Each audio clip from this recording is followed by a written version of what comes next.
వెతలు తీరును, కృపలు దొరుకును, సాటి లేనిది యేసుని నామం. యేసునామమే మధురం, మదిలో తలచిన ధన్యం. యేసునామమే మధురం. ప్రభువునందు ప్రియ దేవుని బిడ్డలారా, నేటి వాక్య ధ్యానానికి సహకారాన్ని ఇచ్చిన వారు ఏలూరు పవరపేట బంగారు నాగన్న వీధి వాస్తవ్యులు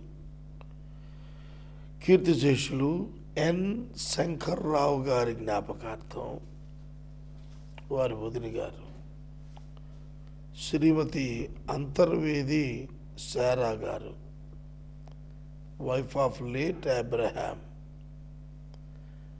వీరు సహకారాన్ని ఇస్తున్నారు. అంతర్వేది శారా గారు ఏసే పరిష్కారానికి చిరకాల సహాయకురాలు. దేవుడు తల్లిగారిని వారి కుటుంబాన్ని దీవించినట్లు ప్రార్థిద్దాము. ఎపిసోడ్ సహకారులు కావాలి, ప్రార్థించండి. పరిచర్యకు చాలా అవసరతలున్నవి. మమ్మలను మిక్కిలిగా ప్రేమిస్తోన్న మా ప్రియ పరలోకపు తండ్రి, మీకు వందనాలు, స్తోత్రాలు. నేటి వాక్య ధ్యానము ద్వారా మాతో మాట్లాడండి.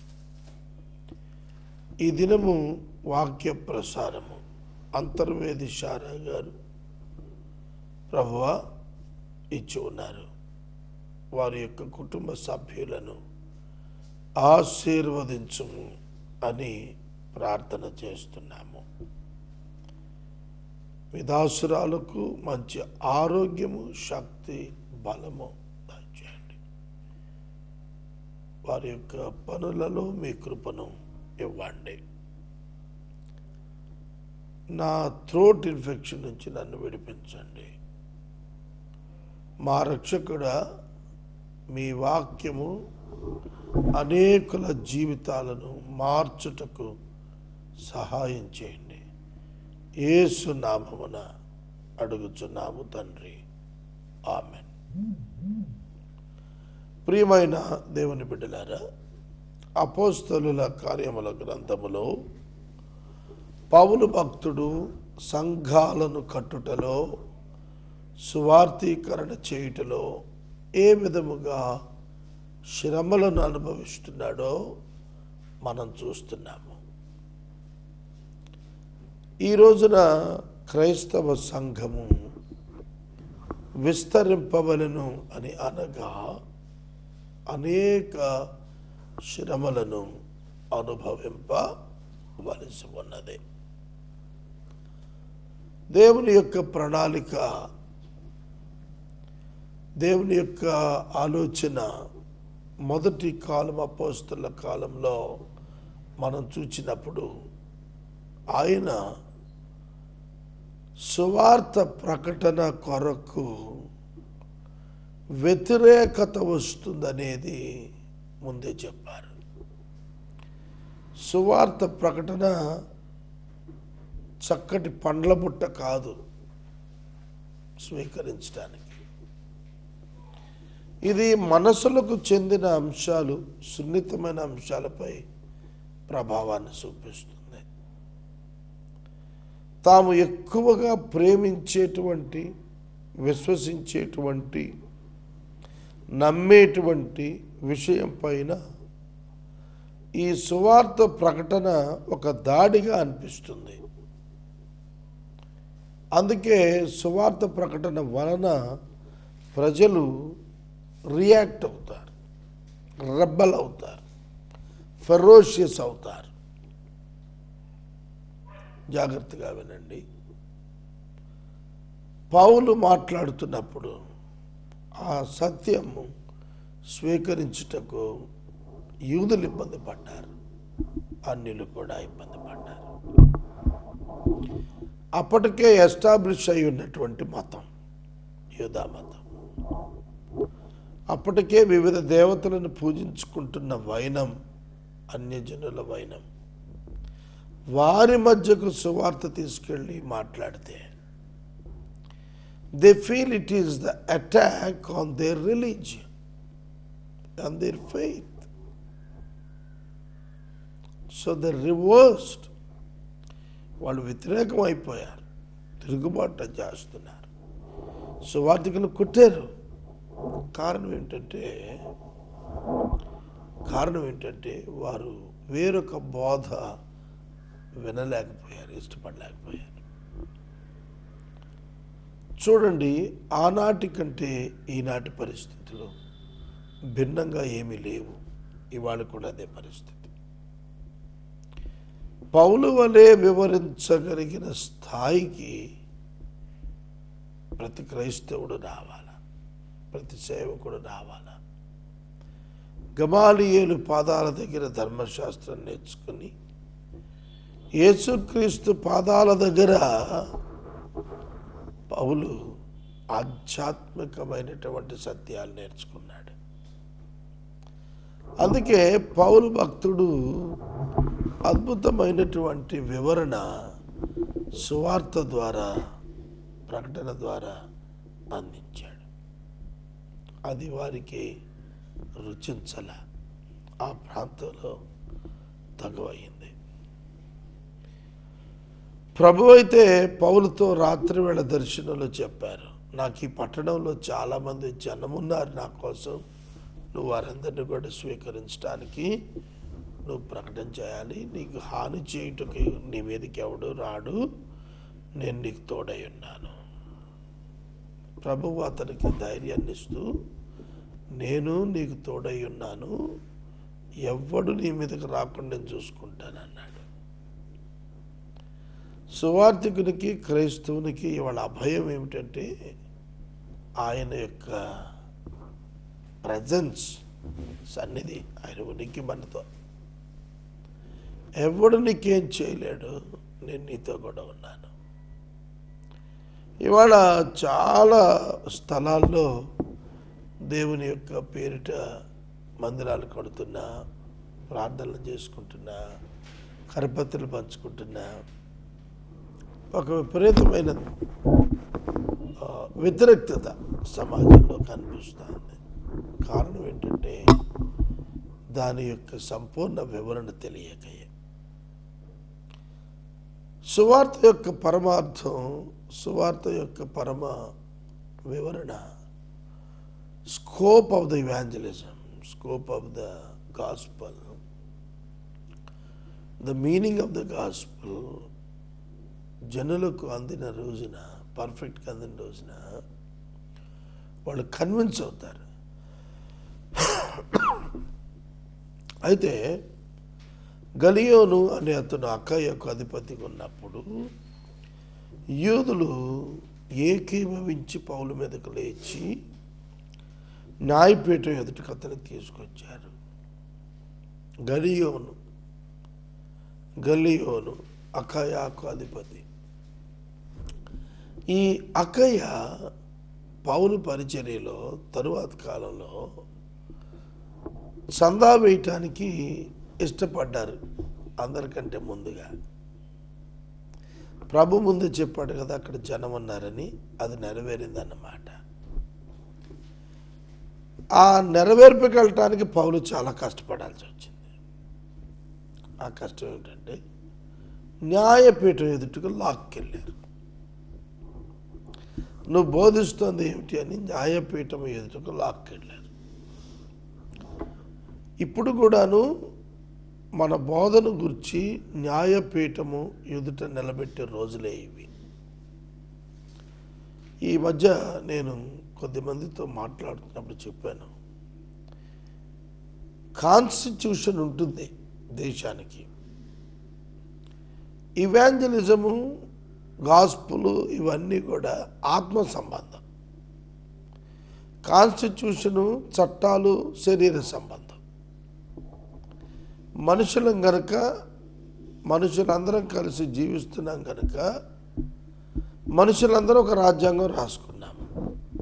అందరూ సహకరించుకోవాలి, అందరం కలిసి ఉండాలి, అందరూ అభివృద్ధి చెందాలి, ఒకరినొకరు గౌరవించుకోవాలి, ఒకరికొకరు హాని చేసుకోకూడదు, ఒకరు మరొకరి హక్కులు భంగం చేయకూడదు, మత స్వేచ్ఛ ఉంది, విద్యా స్వేచ్ఛ ఉంది, వాక్ స్వాతంత్రం ఉంది, అట్లా అనేకమైన రాసుకున్నాము. మనమే కాదు, ప్రపంచంలో ఉన్న దేశాలన్నీ కూడా వారి వారి రాజ్యాంగాలు వారికి అనుకూలంగా రాసుకున్నారు. మనం ఇండియాలో కూడా ఒక రాజ్యాంగాన్ని రాసుకున్నాం. ఆ రాజ్యాంగ పరిధిలో దేవుని వాక్యాన్ని చెప్పటం అభ్యాసం చేసుకోవాలి.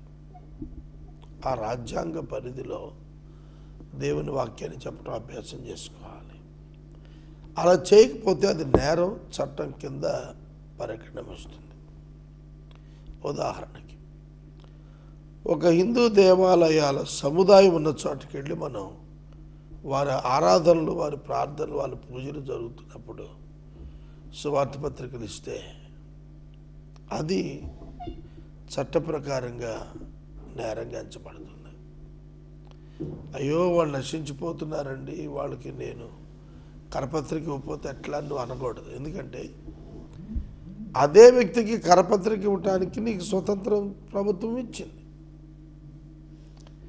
సువార్థికరణ చేయొచ్చు, ఇష్టపడితే వాళ్ళకి చెబితే వింటానంటే వాళ్ళకి చెప్పచ్చు, వాళ్ళని ఆహ్వానించి చెప్పచ్చు, వారు అనుమతిస్తే ఇంటికి వెళ్ళి చెప్పచ్చు, దానికి ఏమి మిష లేదు. కానీ ఒక పుణ్యక్షేత్రంలో ఇవ్వటం అది అంగీకరింపదగింది కాదు. అలా ప్రతి క్రైస్తవుడు కూడా కాన్స్టిట్యూషనల్గా మనం ఉంటున్నామా, ఊరికే రిలీజియస్గా ఉండి మా మీద దాడులు జరుగుతున్నాయని చెప్పి అంటున్నామా, అది ఆలోచించుకోవాలి. పౌలు భక్తుడు కాన్స్టిట్యూషనల్గా ఉన్నాడు, అట్ ద సేమ్ టైం స్పిరిచువల్గా బిల్డ్ చేసుకున్నాడు. ఆరాధన చేయుటకు అతనికి హక్కు ఉంది, వేరే వాళ్ళని కన్వర్ట్ చేయడానికి అతనికి హక్కు లేదు. వేరే వాళ్ళని మార్చేయటానికి ఆ మతంలోకి, ధర్మశాస్త్రానికి వ్యతిరేకంగా పౌలు ఏం చేస్తున్నాడు, దేవుని ఆరాధించుటకు జనులను ప్రేరేపిస్తున్నాడు. ధర్మశాస్త్రం కొట్టివేయబడింది, అది వాళ్ళకి అర్థం కాల. ధర్మశాస్త్రం యేసు నెరవేర్చి తొలగించాడు, అది వారికి అర్థం కాల. మరి ఏమర్థమైంది? ధర్మశాస్త్రం ఫోర్స్లో ఉందని వాళ్ళు అనుకుంటున్నారు. యూదులే, యెహోవా బిడ్డలే, యెహోవా దేవుని భక్తులమని చెప్పుకునేవారే. మరి యెహోవా యొక్క జనతైక కుమారుడైన యేసుక్రీస్తును ఎందుకు అంగీకరించరు? వీరు అంగీకరించరు. హృదయ కాఠిన్యం అన్నమాట. దేవుని ఆరాధించుటకు జనులను వ్యతిరేకంగా ప్రేరేపిస్తున్నాడు. మాకు ఓల్డ్ టెస్ట్మెంట్లో ఒక సిస్టమ్ ఉంది వర్షిప్కి, అది కాకుండా వేరొక ఆరాధన ఎస్టాబ్లిష్ చేస్తున్నాడు. ఏమిటి ఆరాధన? దేవుని యొక్క వాక్యాన్ని మనం చూస్తున్నప్పుడు పౌలు ఇంట్రడ్యూస్ చేసిన ఆరాధన ఏంటి? యేసును ఆరాధించడం. ఓల్డ్ టెస్ట్మెంట్లో యెహోవాను ఆరాధించారు. ఆయన వాక్యమే శరీరధారిగా వచ్చినందున ఆయన యేసును ఆరాధించుట, యేసు ద్వారా తండ్రిని సమీపించుట, యేసు నందే విశ్వాసం ఉంచుట యూదులకు వ్యతిరేకంగా ఉంది. క్రీస్తు పూర్వం 1450 సంవత్సరాల నుండి ఆనాటి యూదులంతా కూడాను మోషే గారి ధర్మశాస్త్ర ఉపాసన బట్టి ఆ మందిరము, ఆ బలులు, ఆ యొక్క ప్రధాన యాజకుడు, ఆ 12 గోత్రాల యొక్క పెద్దలు, ఇవన్నీ అలవాటైపోయాయి వాళ్ళకు.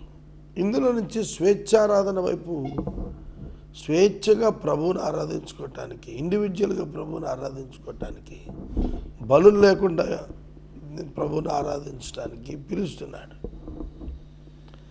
బలులకి అక్కర్లేదు అంటున్నాడు. ధర్మశాస్త్రం కొట్టివేయబడింది అంటున్నాడు. సువార్త ఎస్టాబ్లిష్ అయింది, ఇది కృపాకాలం, పాపక్షమణ బాంధని అంటున్నాడు. ఇన్ని మాటలు చెప్తుంటే వాళ్ళకి రుచించట్లా. ఇదేంట్రా బాబు, మన మతాన్ని పాడు చేసేస్తున్నాడు, మన ఆలోచనలు పాడు చేస్తున్నాడు, మన తలంపులు పాడు చేస్తున్నాడు అని అనుకుంటున్నారు. అలా అనుకుంటున్నారు. అందుకే తగు పెట్టుకున్నారు. పౌలు నోరు తెరిచి మాట్లాడబోయాడు, ఇక మాట్లాడలా. గలియోను ఆగమన్నాడు, సైగ చేసి ఆపేశాడు. యూదులారా, if it is the religious problem, get out, బయటికి పండి. ఇది ఒక అన్యాయం, చెడ్డగా నేరం అయితే నేను మీ మాట వెంట. ఇది ఒక ఉపదేశం, పేర్లు, ధర్మశాస్త్రం, ఇదంతా న్యూ సబ్జెక్టు. మీ గలియోన్ చెబుతున్నాడు, మీ రిలీజియస్ ఆస్పెక్ట్ అయితే నాకు అవసరం లేదు, మీరు రాక్కర్లేదు నా దగ్గరకు. మంచి చెడుల విషయం అయితే నా దగ్గర రండి, ఇది నా క్రిమినల్ కేసు అయితే నా దగ్గర రండి. ఇది రిలీజియస్ ఆస్పెక్ట్, దీన్ని మీరు బయట చర్చించుకోండి, నాకు సంబంధం లేదు. ఒక న్యాయాధిపతిగా తాను అసలు ఆ కేసు అడ్మిట్ చేసుకోవటం ఒప్పుకోవాలా. ఆ కేసుకి నెంబర్ అవ్వాలి కదా, అది తీసుకోవాలిగా. ఆ పిటిషన్ తీసుకుని దానికి ఒక నెంబర్ ఇచ్చి ఆ నెంబర్ ప్రకారం ఆర్గ్యుమెంట్ వెళ్ళాలి కదా. ఆ ఛాయిస్ ఇవ్వలేదు, ఆ ఛాయిస్ అవ్వలేదు. ప్రియమైన సహోదరుడు, సహోదరి, గలియోను అకయ అధిపతి, అతడు యూదులకు చోటివ్వక పౌలు మాటలు వెనుక ఉన్నాడు. వారిని న్యాయపీఠం ఎదుటి నుంచి తోలేశాడు పర్ణ. అప్పుడు అందరూ సమాజమందరపు అధిపతి అయిన సోస్తనేసిని పట్టుకుని బలిపీఠం ఎదుట, న్యాయపీఠం ఎదుట కొట్టసాగారు. అయితే గలియోను వీటిలో ఏ సంగతిని గురించి లక్ష్య పెట్టలేదు. గలియోను ఈ సంగతుల్లో వీటిని గురించి లక్ష్య పెట్టలేదు. సోస్తనేసిని కొడుతున్నా, అప్లికేషన్ పిటిషన్ రిజెక్ట్ చేసినా గలియోను కుదరదని చెప్పి లేచి చెడిపోయినా యూదులు కన్విన్స్ కాలేదు. యూదులు సోస్తనేసిని పట్టుకొని కొడుతున్నారు. ఒక గ్రామం లేదా ఒక పట్టణంలో ఒక సోస్తనేసి వంటి ఒక యాక్సెప్టెడ్ ఎల్డర్ని పట్టుకొని కొట్టేస్తున్నారు. ఈ యొక్క మాటల్లో మనం గ్రహించింది ఏమిటంటే, ఏథెన్స్లో అకయ ప్రాంతంలో మరియు మాసిదోనియాలో, ఈ ప్రాంతాలన్నింటిలో పౌలు మాటలు ఎవరు నమ్మటానికి ముందు రాలా. కానీ పరిశుద్ధాత్మ దేవుడు తను ఎన్నుకున్న వారిని రక్షణలోనికి నడిపించాడు. సమాజ మందిరపు అధికారిని కొడుతుంటే గలియోను మాట్లాడలా. 18 వచ్చిన సౌలు ఇంకను కొద్ది దినములు అక్కడ ఉండిన తరువాత సహోదరు యొద్ద సెలవు పుచ్చుకొని తనకు మ్రొక్కుబడి ఉన్నందున కేంకరిలో తన వెంట్రుకలు కత్తిరించుకొని వాడ ఎక్కి కిరియాకు బయలుదేరాను. దయచేసి వినండి. కిరియాకి వెళ్ళాడు. తల వెంట్రుకలు కేంకరేలో కత్తిరించుకున్నాడు. మొక్కుబడులు లేవు కదా న్యూ టెస్టిమెంట్లో. ఎందుకు మొక్కున్నాడు? అది పాత మొక్కు, అది అతని యొక్క పాత మొక్కు అతడు తీర్చుకున్నాడు. దాన్ని మనకు అర్థమవుతోంది. చూడండి, అతడు అక్కడి నుంచి బయలుదేరి అకుల ప్రిస్కుల అనేటువంటి వారి యొద్దకు అతడు వెళ్ళినట్లుగా మనం వారిని తీసుకొని అకుల ప్రిస్కుల వారు అతనితో పాటు వెళ్ళినట్టుగా రాసున్నది. వారు ఎఫెసుకు వచ్చినప్పుడు అక్కడ వారిని విడిచిపెట్టి తాను మాత్రం సమాజ మందిలో ప్రవేశించి యూదులతో తర్కిస్తున్నాడు. గమనించినారా? పౌలు గారు అసలు ఎక్కడ మౌనంగా ఉన్నట్లా, ఎక్కడికి వెళ్తే అక్కడ వాదం చేస్తున్నాడు, మాట్లాడుతున్నాడు, తర్కిస్తున్నాడు, వాదన తర్కం చేస్తూనే ఉన్నాడు. వారు ఇంకా కొంతకాలం ఉండమని అంటే ఒప్పుకోకుండా నేను మరలా తిరిగి వస్తానని చెప్పి ఎఫెస్కి వెళ్ళిపోయాడు. గమనించండి ఈ మాటలు, ఈ వాక్యాలన్నీ కూడా మనం గమనిస్తే పౌలు విరామం లేకుండా తిరుగుతున్నాడు దేవుని సువార్త తీసుకొని. ప్రభు యొక్క సువార్తను తీసుకుని విరామము లేకుండా తిరుగుతున్నాడు. మనం ఎలా ఉన్నాం ఇవాళ? ఖాళీగా చేతులు ముడుచు కూర్చొని ఉంటున్నాం. గృహాల వెంబడి తిరుగుతున్నాం, క్రైస్తవులు గృహాల వెంబడి. సువార్త నమ్మని వారి యొద్దకు వెళ్ళి సువార్తను గురించి ఒప్పించుట మన యొద్ద లేదు ఇవాళ. అలా ఒప్పించడం ప్రారంభిస్తే సంఘం ఎదుగుతుంది. శ్రమను కనుక భయపడక వాక్యం ప్రకటించినప్పుడు ఖచ్చితంగా ఫలితాలు ఉంటాయి. పౌలు గారు ఎఫెసుకి వెళ్ళిపోయాడు. దేవుని చిత్తం మీద మీ ఎదుగు తిరిగి వస్తే వారిని ఎఫెసు నుండి బయలుదేరాడు. కైసరయ రేవును దిగి యెరూషలేముకు వెళ్ళి సంఘ వారితో కుశల అడిగి అంత్యోకయకు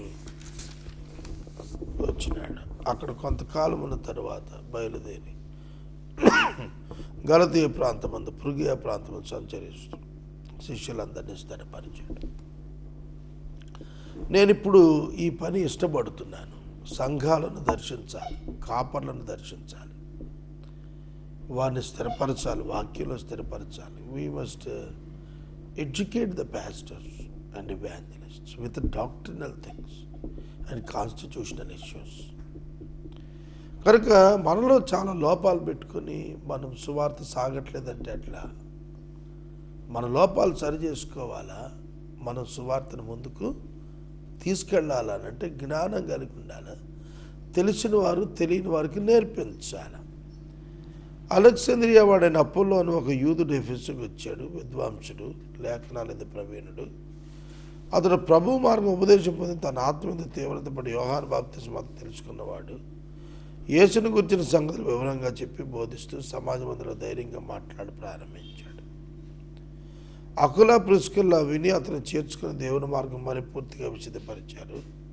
తర్వాత అతడు అక్కడికి పోదలిచినప్పుడు అతను చేర్చుకుని సహోదరులు ప్రోత్సాహపరచు శిష్యులకు రాశారు. అతను అక్కడికి వచ్చి కృపచేత విశ్వసించిన వారికి సహాయం చేశాడు. యేసే క్రీస్తు అనే లేఖనాల ద్వారా అతను దృష్టాంతపరిచి యూదుల వాదన బహిరంగంగా గట్టిగాను ఖండిస్తూ వచ్చాడు. అపోల్లో అను ఒక యూదుడు, అలెగ్జాంద్రియా వాడు. అపోల్లో అనే యూదుడు అలెగ్జాంద్రియాకు చెందినవాడు. అపోల్లో చాలా ఫేమస్ ఎవాంజలిస్ట్. అతనికి అకుల ప్రిస్కిల్లా దేవుని మార్గాన్ని డాక్టర్నల్గా తేటగా వివరించాడు. అతడు చక్కటి ఎవాంజలిస్ట్గా మారాడు. దేవుని మార్గం అతడు తెలుసుకున్న తర్వాత అతడు ప్రయాణం చేసిన ప్రాంతాలన్నింటా కూడా చక్కటి పరిచర్య చేశాడు, సహాయం చేశాడు. అక్కడికి వచ్చి అతనికి కృపచేత విశ్వసించడం చాలా సహాయం చేశాడు. యూదుల వాదాన్ని బహిరంగంగా గట్టిగా ఖండించాడు. రోజు రోజుకి సంఘం విస్తరిస్తుంది, సంఘం బలం పెరుగుతుంది, సంఘంలో చేర్చబడే వారి సంఖ్య పెరుగుతుంది, బలమైన వారి యొక్క సంఖ్య కూడా పెరుగుతూ వస్తుంది. మొట్టమొదటి కాలంలో సువార్థీకరణకు చాలా ఇబ్బందులు పడ్డారు వాళ్ళు. కొందరు చనిపోయారు, కొందరు హింస నొందారు, విడుదల పొందనంత నల్లక బాధ పెట్టబడ్డారు, రంపాలతో కోయబడ్డారు, సింహాలకు వేయబడ్డారు, కాల్చబడ్డారు. But they never left their faith. వాళ్ళ యొక్క విశ్వాసాన్ని వదిలిపెట్టలేదు. But today we are in very safe zone. Constitutionally protected people Christians ఇవాళ ఇండియాలో.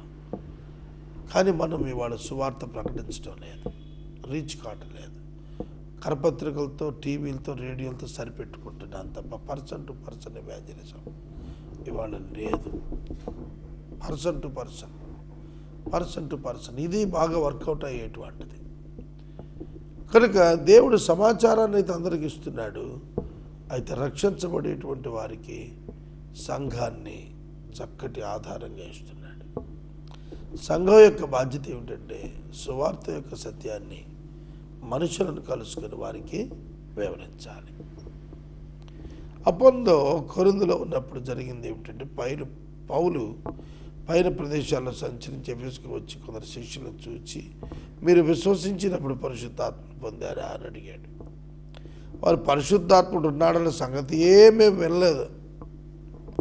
అప్పుడు అతను దేన్ని బట్టి మీరు బాప్తిసం పొందారు అలాగైతే అని అడిగాడు. యోహాను బాప్తిసం పట్టాను చెప్పారు. అప్పుడు పౌలు, యోహాను తన వెనుక వచ్చు వాని యందు అనగా విశ్వాసం ఉంచు, యేసునందు విశ్వాసం ఉంచాలని ప్రజలకు చెప్పచ్చు, మానవంశ విషయమైన బాప్తిసం ఇచ్చాడని చెప్పాడు. వారు ఆ మాటలు విని ప్రభువైన యేసు నామమున బాప్తిసం పొందారు. తర్వాత పౌలు వారి మీద చేతులుంచగా పరిశుద్ధాత్మ వారి మీదకి వచ్చాడు. అప్పుడు అతను వారి భాషలతో మాట్లాడటం ప్రవచించడం మొదలుపెట్టారు. వారందరూ ఇంచుమించు 12 మంది పురుషులు. 12 మంది పురుషులు. మనం కొరింథీలో 19వ అధ్యాయం కొరింథీలో జరిగిన సన్నివేశాలు చూస్తున్నాం. పరిశుద్ధాత్మ దేవుడు కొరింథీలో అన్య జనాంగంని దర్శించాడు. వారు ఆత్మచేత నింపబడిన వారే ప్రవచించారు.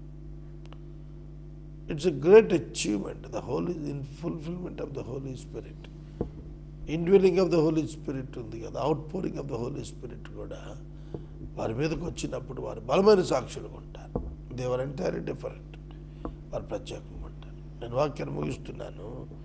నేటి వాక్య ధ్యానానికి సహకారం ఇచ్చిన వారు ఏలూరు పడమల వీధి బంగారు నాగన్న వీధి వాస్తవ్యులు, కీర్తిశేషులు ఎన్ శంకర్రావు గారి జ్ఞాపకార్థం అంతర్వేది శారా గారు, వదిన గారు, వైఫ్ ఆఫ్ లేట్ అబ్రహాం సహకారం ఇచ్చారు.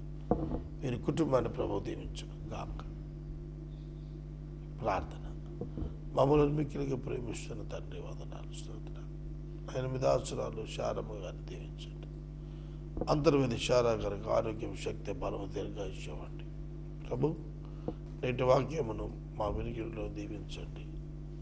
వాక్యం అందరికీ తెలుసు, తెలియని వారికి వాక్యం తెలియచెప్పడం మా కృపను బట్టి మా రక్షకుడైన యేసునామమున మేము ప్రార్థిస్తున్నాం తండ్రి. ఆమేన్.